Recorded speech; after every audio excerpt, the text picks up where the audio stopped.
Alors aujourd'hui je dois ramasser justement ces épinards là parce que tu vois elles commencent à jaunir. Mais c'est pas le sujet de la vidéo. En fait j'étais à Berlin pendant un mois au mois de février et je logeais chez des amis et devant leur appartement ils avaient un petit jardin, un petit coin de terre, disons c'était pas encore un jardin, mais un petit coin de terre sur lequel ils avaient envie de faire un jardin. Et en fait je suis arrivé au bon moment parce que ce projet là ils avaient depuis longtemps en tête et puis du coup ils le concrétisaient au moment où je suis arrivé.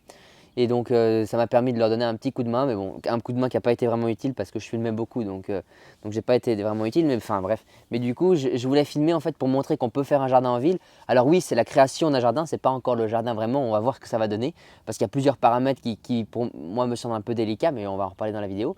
Mais en tous les cas, voilà, je voulais montrer cette chouette initiative de faire un jardin sur un terrain en pleine ville et pour 0 €. Parce que tous les matériaux sont de la récupération. Mais je vais pas en dire plus. Moi, je ramasse les épinards et je te montre les images et je commente un peu tout ça. Donc, ces trois amis ont pour projet de cultiver ce petit coin de terre devant un appartement dans le centre de Berlin.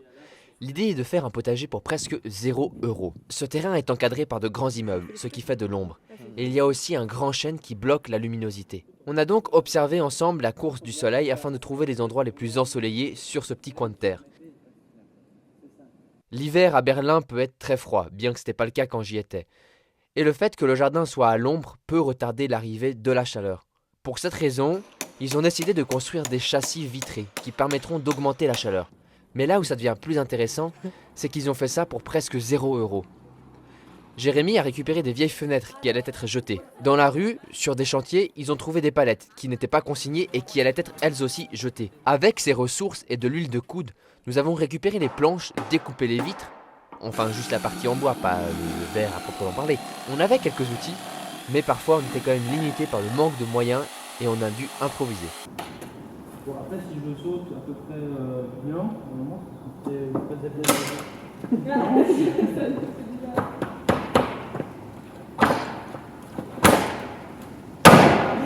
Après une après-midi de travail, nous avons enfin terminé la première mini-serre. On s'est revus quelques semaines plus tard pour continuer.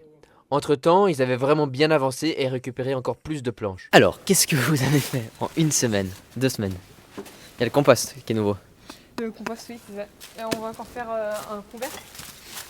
Et pour l'instant, c'est une planche comme ça. Et on n'a pas mis quelques petits déchets. Voilà. Ah, ça c'est bien. Ouais. On va voir quoi faire ensemble. Ensuite, on a fait le deuxième bac, enfin la deuxième serre. Ouais, déjà, waouh. Voilà. Ça c'est la deuxième ou c'est la première? C'est la première. Ah oui, la deuxième. Ouais. Donc là, il y a un bac ici ou pas? Ouais, ça c'est un bac. Il y aura un bac en L en fait, là le long. Ah ouais, waouh. Plus un bac ici, puis on voulait un peu casser les normes et puis faire un bac Arrondi. avec voilà, un arc de cercle. Et du coup pour l'arc de cercle on va utiliser des bouteilles de récupération, des bouteilles de vin. Excellent. Et vous allez faire comment? Bon en fait l'idée c'est simplement de creuser une petite tranchée et puis d'enfoncer le goulot dans la terre. Bon là vu que c'est du sable, Ouais. ça va pas être très compliqué. C'est vrai. Et du coup ça va nous faire une bande, puis du coup on peut jouer un peu avec les formes. avec les formes, voilà, parce que sinon les planches on reste sur des 90 degrés. Ah bah ouais. Donc voilà. Excellent. Bon bah au boulot. Pour la deuxième journée de travail, nous avons en fait continué de démonter, construire, agencer. Petit à petit, le jardin prenait forme. Les voisins qui passaient à côté, en fait, ont pour certains été interpellés par ce projet et c'était chouette parce que du coup, on a commencé à discuter avec eux et à pouvoir partager cette envie de jardiner. Des voisins qui avaient quelques feuilles mortes ou autres nous les ont apportées et ce qui a permis de bien pouvoir commencer ce projet. Et enfin, nous avons semé quelques graines pour les futures plantations. En fait, ça fait depuis la 7ème classe que j'ai pas refait du jardinage. Ou depuis C'est la 8ème, enfin depuis qu'on était À l'école. Parce que Ouais. oui, à l'école, on faisait du jardinage. Oui. Quelques jours plus tard, j'ai quitté Berlin pour aller retrouver mon jardin. Malheureusement, je ne sais pas encore à l'heure à laquelle j'enregistre cette vidéo comment le jardin a évolué, mais si j'ai la chance de retourner à Berlin, je vous promets de faire un petit saut chez eux pour voir comment ce jardin a évolué.